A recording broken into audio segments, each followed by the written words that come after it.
And I understand, that cities like Youngstown have had an extraordinarily difficult time in terms of attracting business, in terms of retaining jobs, and doing what we can to do that. And it's more of a look at whether or not these policies today are working to everybody's benefit. And when you see the Chilcan project, for example,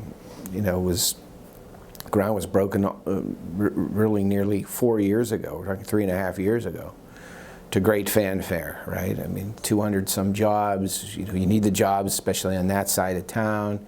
And the city put up a lot of money to clear that, it helped develop that site, paid $370,000 to remove 12 residents who lived there, and not the best living conditions, obviously, but nevertheless, it was their home, some of them for 70 years.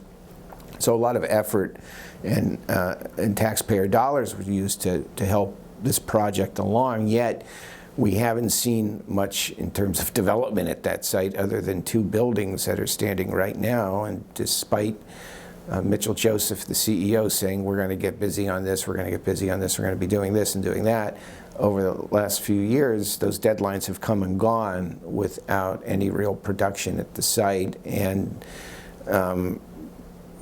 we thought that would be something we should take a look at a little more closely.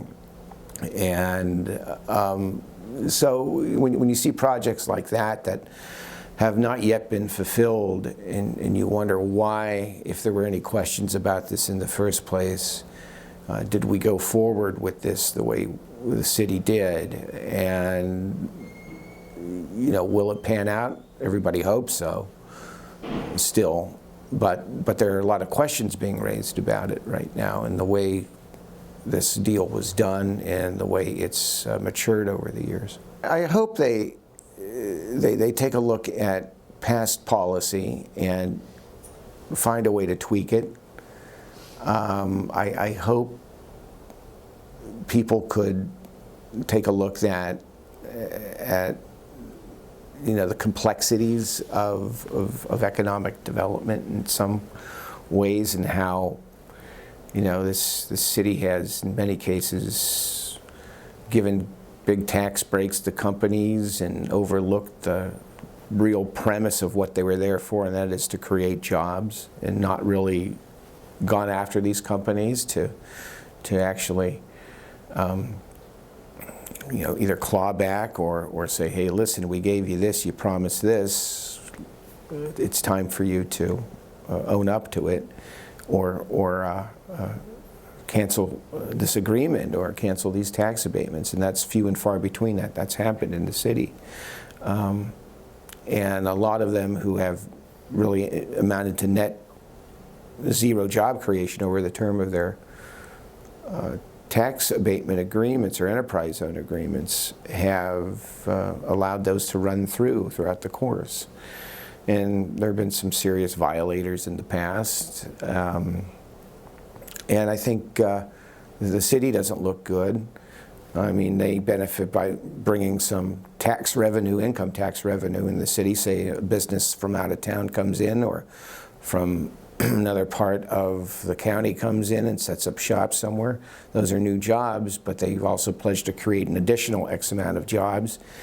So the city sees benefit, at least from an income tax perspective, but then again from real estate taxes that they are abated, that's less money going to the school systems, that's less money, and probably more money that taxpayers are shouldered with to pay out anyway. So I think that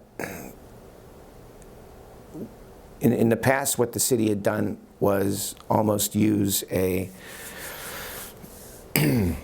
shotgun blast effect, if you will. 100% abatements, this, you got it all, come on in. And I think today, when we look at that policy it's probably not the best, but rather more of a targeted type of incentives policy that might be more productive in the long run.